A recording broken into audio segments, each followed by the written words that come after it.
Okay, let's go ahead and get started.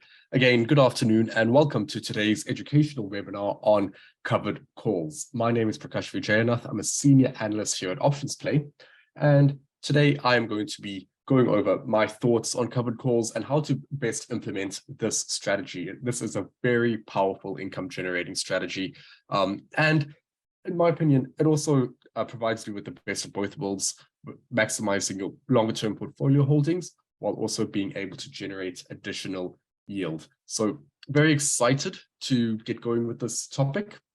And it's part of a bigger series as well of income webinars that we will be doing over the next few weeks. The next webinar would be cash secured puts, and following from that would be the wheel strategy itself, which is really an amalgamation of covered calls and cash secured puts. So really this first part of a three-part series. So before we get started, just a quick disclaimer. The types of securities, forms, and research tools used in this video are for demonstration purposes only and should not be considered a recommendation by OptionsPlay or a solicitation or an offer to buy or sell any securities. This video is not intended to be used for individual tax, legal, or investment planning advice. All examples are for illustration purposes only. Examples do not include any commissions or fees. So our agenda for today, we'll be starting off with an overview of the wheel strategy. Like I said, this is essentially what we are building towards. So the wheel strategy is an amalgamation of the covered call strategy, which is what we're going to be covering today, as well as cash secured puts, which is what we will be covering in 2 weeks' time. Starting off from there with what is a covered call, the basics of a covered call, quite a simple strategy in terms of what's in it. But when it comes to, going over an example, you'll be able to see what the best practices are for covered call and also the optimal setup for covered call. This is really the most important part for today's webinar, finding the optimal covered call, because it's really what makes or breaks this strategy. Yes, it's a powerful strategy when used correctly. From there, we'll be moving on to covered call scenarios. So taking a look at the overall trade management of a covered call, what happens when the underlying stock rallies, what happens when it moves sideways, and what happens when it declines. And finally, we'll then quickly cover options plays and first trades tools for covered calls that we offer for you.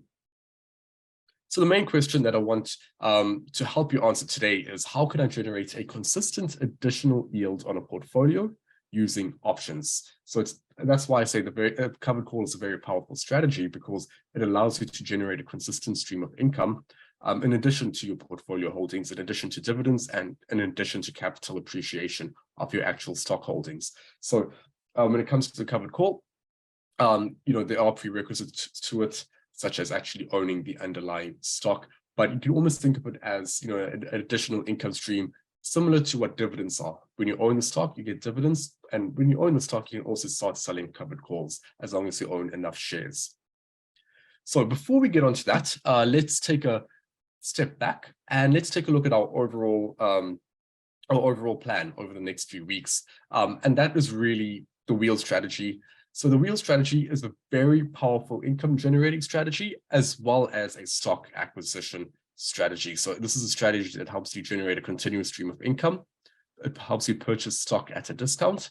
And in doing so, since you own the underlying stock, you get to participate in the capital appreciation of that stock. So if the stock continues to rally, you get to participate in that while also consistently generating an additional stream of income, no matter what market conditions are in play.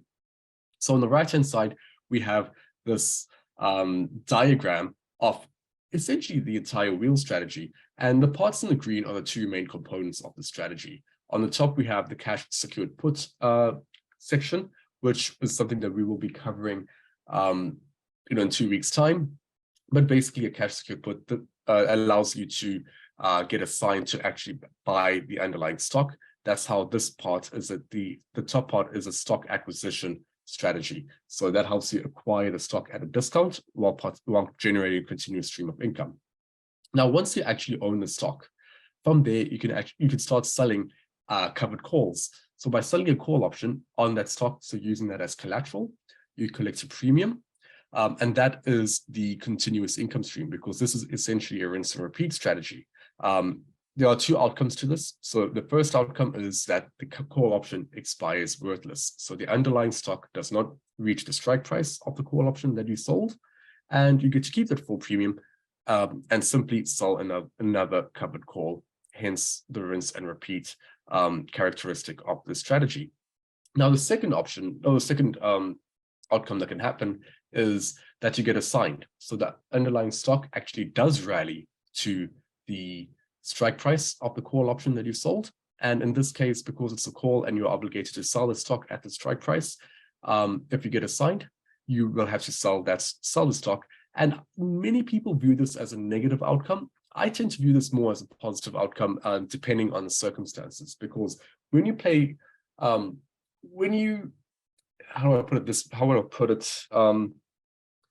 When you use the optimal covered call, it allows you to maximize the capital appreciation of that stock. And that should always be the priority. Yes, generating a continuous stream of income on stock that you own for the long term is always nice. But at the end of the day, you own the stock because you believe it's going to move higher.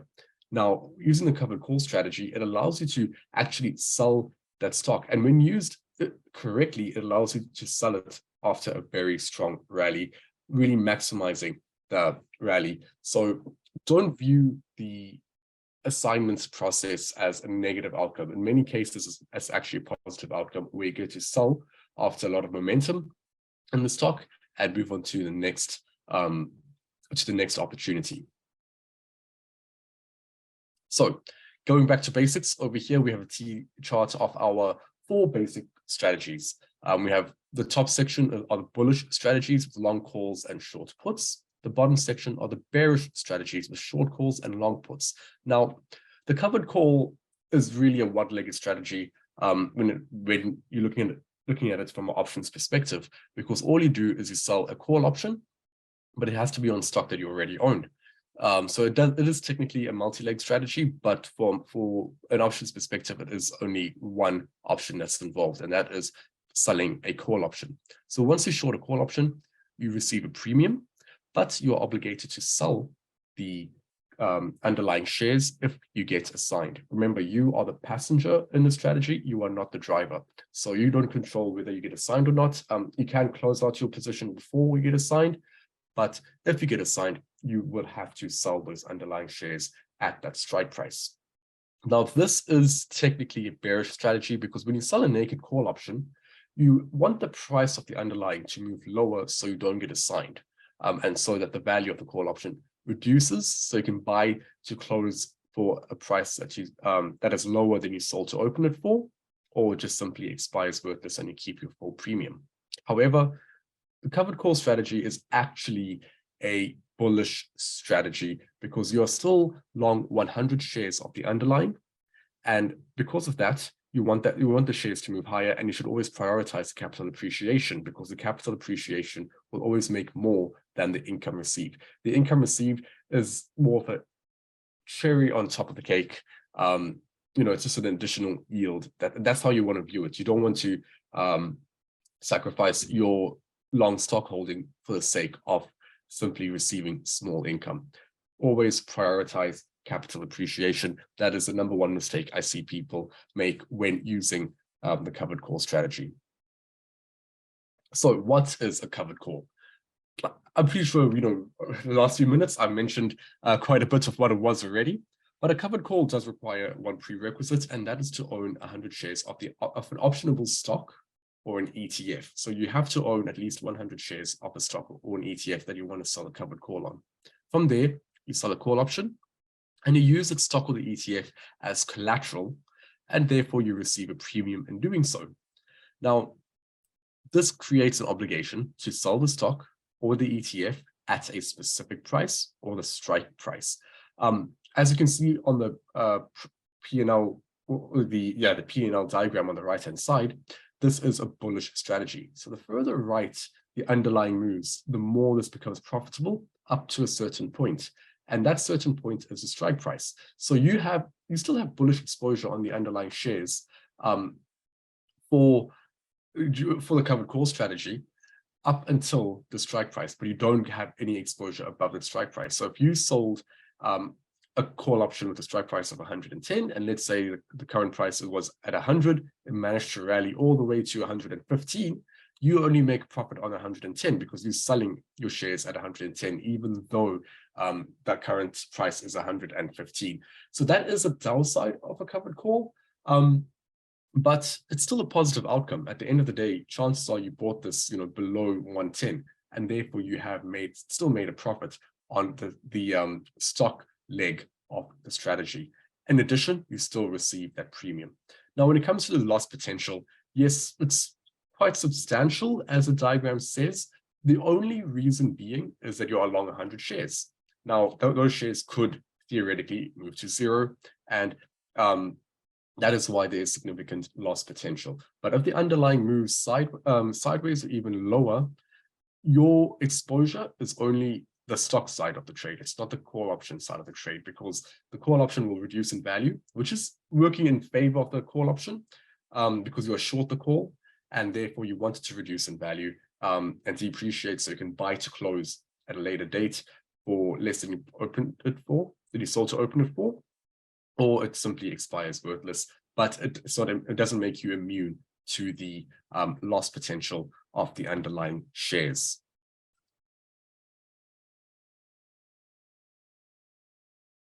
So I want to look at this through the eyes of a stock investor versus a stock and options investor. Now, starting off with a stock investor, what we have here is a chart of Apple from this morning, currently trading at, for simplicity's sake, 165 on the dot. Now, as a stock investor, let's say, I have a bullish view on Apple, and therefore I am going to simply buy these shares. I expect Apple to rally, and, all the way to potentially 165. So I think I might have my order mixed up here. Sorry, 175. Yeah, so what does this mean? I would buy 100 shares of Apple at 165. My price target is 175. And therefore, I would place a sell, after buying this 100 shares of Apple, I'll place a sell limit on Apple at 175. This means that my risk is $165 a share. Naturally, if Apple moves to zero, I'll be losing 165 in total. My reward is $10 a share, 175 minus 165. And in terms of my exposure, I get to collect dividends, and I'm exposed until Apple reaches that 175 level. Now, that is still, that's a pretty good outcome. I make a potential reward of $10 per share if I am correct in my thesis. Now, let's look at this through the lens of a stock and an options investor. In this case, I'll do the same thing. I'm going to buy Apple at the same price of 165. Now, my price target, again, is still 175. So I am expecting a rally. But after buying the shares, what I decide to do is I sell a call option with a strike price of 175, and I receive $2 in premium for doing so. This is just an example, but I received $2 in premium for doing so. Now, straight away, this skews the risk to reward in your favor. When it comes to the risk, from 165 a share, you are now only risking $163 a share. Not a huge difference, but remember what I said, you rinse and repeat the strategy, so you're consistently reducing your maximum risk of those underlying shares moving to zero. When it comes to your reward, that has now increased to $12 a share. This is because your cost basis, after receiving that premium of $2, that means you essentially bought Apple for 163, right? So you're using that premium to offset your initial stock purchase amount. So your reward increases to $12 a share because your price target is still 175, and 175 minus 163 is 12. And your exposure, well, you generate $2 a month also in premium by rinsing and repeating the strategy. And you also still get to collect dividends until Apple reaches 175. So in addition to dividends, by selling call options or covered call on your underlying shares, you generate additional yield.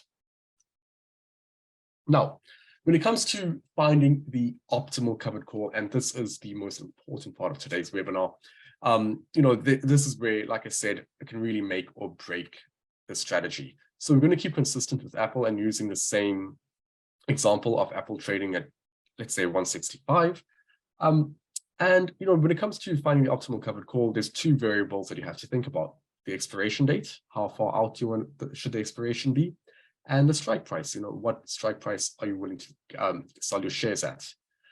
Now, we've done a lot of the heavy lifting for you at OptionsPlay, and we've done a significant back test from 2008 all the way to 2022 to figure out over the long term what were the best strike prices and expiration dates for the covered call strategy, and what generated consistent returns. Now, I can tell you right now that the optimal expiration was 45 days. So this over the long term just helped generate a good revenue stream, helped generate enough premium, but also had enough time decay working in your favor. If you go further out from 45 days, let's say 90 days, you generate a bit more premium, yes, but the time decay hasn't really started to kick in. The value of the option will still stay, quite neutral, all things considered, and you don't have the time decay working as much in your favor. Now, if you go all the way to the other side, and let's say you sell, call options with 5 days to expiration, you receive less premium, but you have a lot more time decay working in your favor.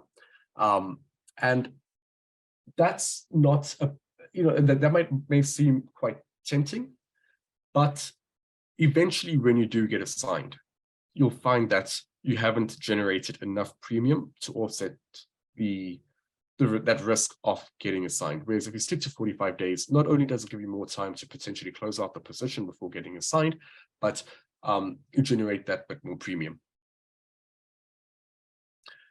The other thing that I forgot to mention actually was with regards to the 45 days to expiration. Another way of thinking about this is compared to, if you're maybe tempted to sell further out of date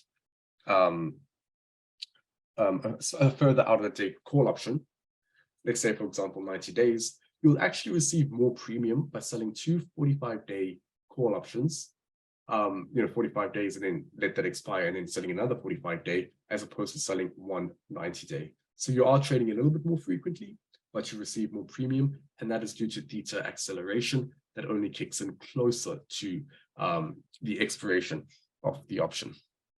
Now, when it comes to the strike price, this is where things get a little bit more tricky, but it's still quite simple. What we have here are 3 different strike prices. We have the 180 strike. This collects 97 cents per share in premium, or $97 in total. Remember, we are dealing with 100 shares. This represents a raw return of 0.6%, which is the premium received compared to the price of Apple. Now, if you look at this as an annualized figure, as an annualized return, all that is a raw return over a 12-month period. So if we were to rinse and repeat the strategy with the exact same premium received and raw return, every 45 days for a period of 1 year, I will get 5.09% annualized. Now, most importantly, this is the 15 delta strike. Sorry, this is the 15 delta strike. Now, the 15 delta strike, I'm sure many of you do know the definition of delta, which is the price, the change in the option price relative to the change in the underlying. However, it also represents a probability of that strike price getting hit. So this tells me that there's a 15% probability of Apple reaching 180 within the lifetime of this option contract. Now, just keep that in mind, and let's go over the other 2 strikes as well that we have. We have the 175 strike, which is the 25 delta, so a slightly higher probability of that price being hit, naturally so, because it's a lot closer to where Apple currently is trading at, but it collects a lot more premium. It collects $2 in premium, raw return of 1.26, and annualized return of just under 11%. So you get a lot more premium received for selling a higher delta and a strike price that is a little bit closer to where Apple is currently trading at. And finally, we have the 40 delta, so a 40% probability of this price being hit at 170. This collects a lot more premium again, at $3.80 and a high raw return of 2.4%, annualized to 21.6%. So the lower the delta, the higher the premium received, as you can see, and that is a trade-off, right? The higher the probability of getting assigned, the higher the premium received. There's a higher risk to this trade. Now, I want to conduct a quick thought experiment here using the chat window. Which strike price do you think is the most optimal for a covered call? Is it the 15 delta, 25 delta, or the 40 delta? Please just use the chat window.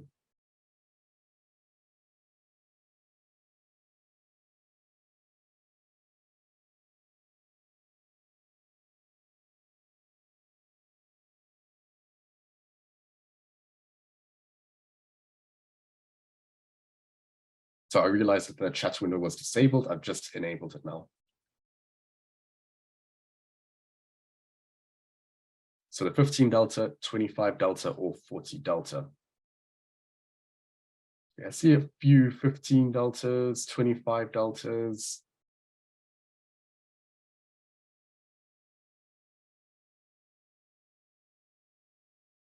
Okay, quite interesting here. So fairly mixed response between 25 and 15 delta. No one actually went for the 40 delta, which is surprising considering that it generates the most premium. And for those of you that said 15 delta, well done. That's the correct answer, or the correct range. And the reason for that is because, yes, it collects a whole lot less premium. It only collects 97 cents per share compared to, the 25 delta that doubles that, the 40 delta that's almost 4 times as much. However, remember what I said earlier, you always want to prioritize capital appreciation. So if I were to sell my shares at 180, I am making an extra $10 a share, or another $1,000 in total, compared to selling my shares at 170. Yes, I'm generating just about $2, let's say $2 more in premium, but I'm foregoing that additional capital appreciation in doing so. So I'll be generating $10 more in capital appreciation, but foregoing that $2 extra in premium compared to if I sold that 40 delta. So there's a huge gap there of capital appreciation that we'd be missing out on if we sold at 40 delta, even though it collects more premium. So always go on the conservative side when it comes to selling a covered call, unless you really want to get rid of your shares. There's always going to be exceptions to the rule, but our best practice is 45 days and 15 delta, or 10 to 15 delta even. And even though it collects a little bit less premium, you have a less probability of being assigned. And if you do get assigned, think about this, right? If you do get assigned in 45 days of Apple rallies all the way to 180, chances are it's overbought. Chances are it's going to reverse a little bit lower over the next few days or few weeks. And therefore, by selling the 15 delta, and even by getting assigned, you're essentially selling or forced to sell at a market top, or at an overbought condition, which is ideally the best time you'd want to sell those shares anyway. Okay, so let's take a look at some scenarios. Let's say, for example, you sold a covered call and the underlying stock starts to rally. So this is when people tend to panic, right? You think assignment, I am going to get assigned. What do I do? Do I close, or do I just do I close my position, buy to close for a huge loss, or do I just hold? And our best practice, and in my personal experience as well, is to actually hold that position, especially if you see a rally that happens in the first few days after selling a covered call. Hold that position and roll 1 to 2 weeks on that expiration date. The reason I say hold the position is, like I said, if there's a strong rally right away, chances are it's going to be approaching an overbought condition very quickly, and chances are, more often than not, you'll tend to see price pull back closer to the strike price, or even back below that strike price. And it stops you from panicking and buying to close a little bit too early when the option is very expensive. So you still have time decay working in your favor. It helps reduce the overall cost of that option. So even if you do have to take in a small loss by buying to close, the time decay element will be working in your favor, and it's better to take that loss, later rather than earlier, thanks to time decay. Now, when it comes to rolling 1 to 2 weeks on that expiration date, this is where you simply simultaneously buy to close the call option and you sell to open a new one with a new expiration date and a new strike price using the exact same best practices that we discussed in the previous slide of 45 days to expiration and around 15 delta. So you'd still, when you roll, you still use the optimal setup, but you're just simply closing a previous one and simultaneously opening a new covered call. Rolling too early would lock in a loss on that covered call. And again, be happy if your stock is called away. You've probably made a nice profit on your stock, especially if you bought Apple, let's say at 150 or something, and you're selling it at 170. Yes, getting rid of the shares, but that's still a very solid return on capital. Now, what happens if the underlying starts to trade sideways? And this, in my opinion, is probably the more optimal outcome. Yes, covered calls are technically still a limited bullish strategy, but it's less stressful when the underlying trades sideways. All you have to do here is hold your position, and you can roll once you've made 75% of max reward.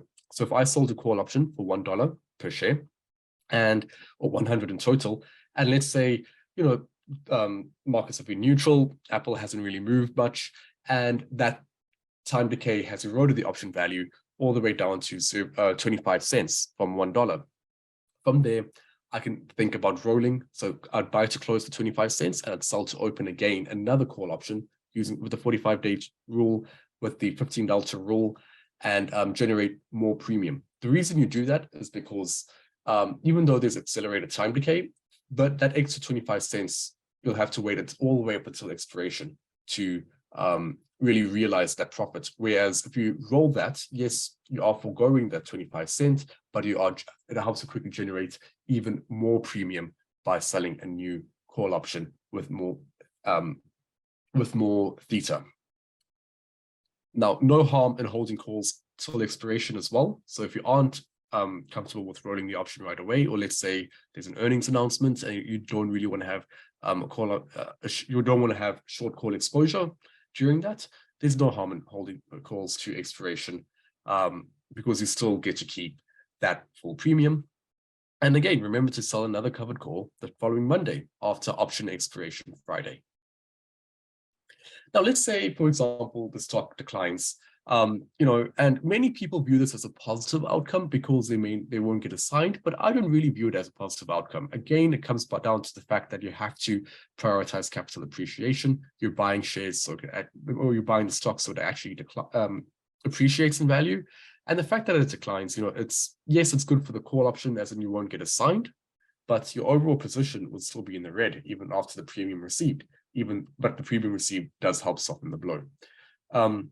So in this case, you'd roll down your covered call early. So you would buy to close at 20% or so of the original premium. So selling a $1 covered call, I would buy to close when it's worth 20 cents. And I'd sell a new covered call or new call option with 45 days to expiration and 15 delta.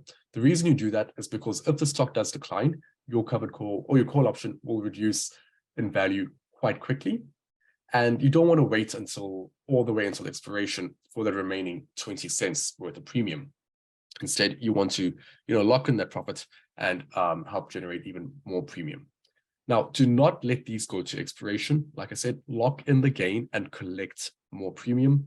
And the most important thing here is that you want to ask yourself, do I still want to remain invested in the stock? At the end of the day, it has declined, or do I want to just get rid of it now and sell it?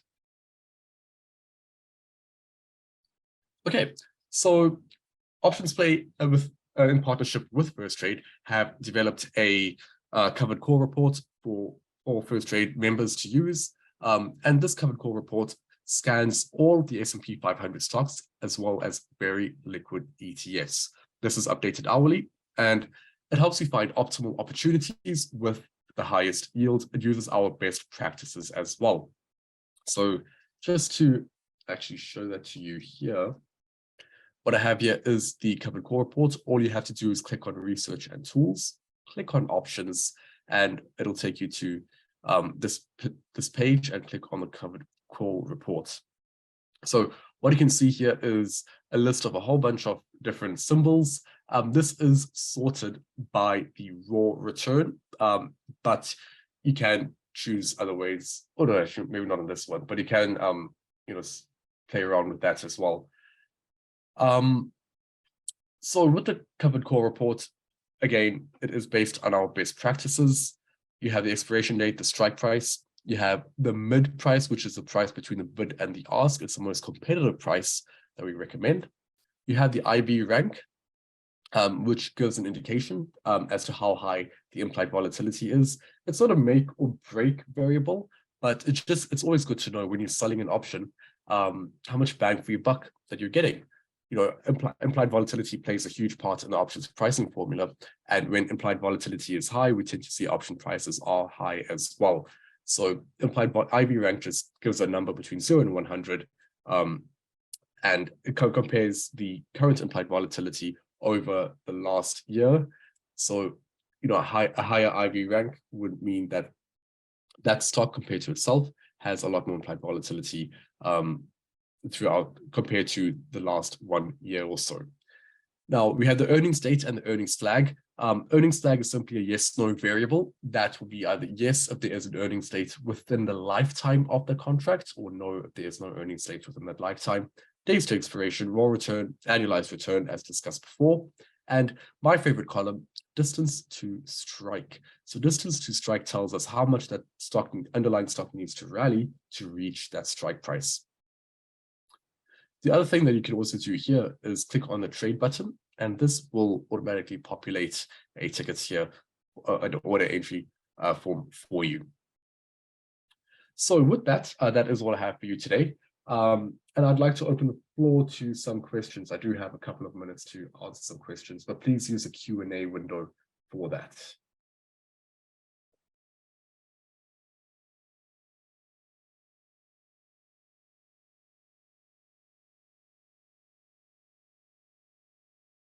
How do you roll an option? By rolling an option, you simply are, buying to close, or not buying to close, but you're closing an option and you're selling to open a new one. Now, most platforms will allow you to do this as one transaction. So that is what rolling is simply buying to close or selling to close, and buying to open or selling to open a new option.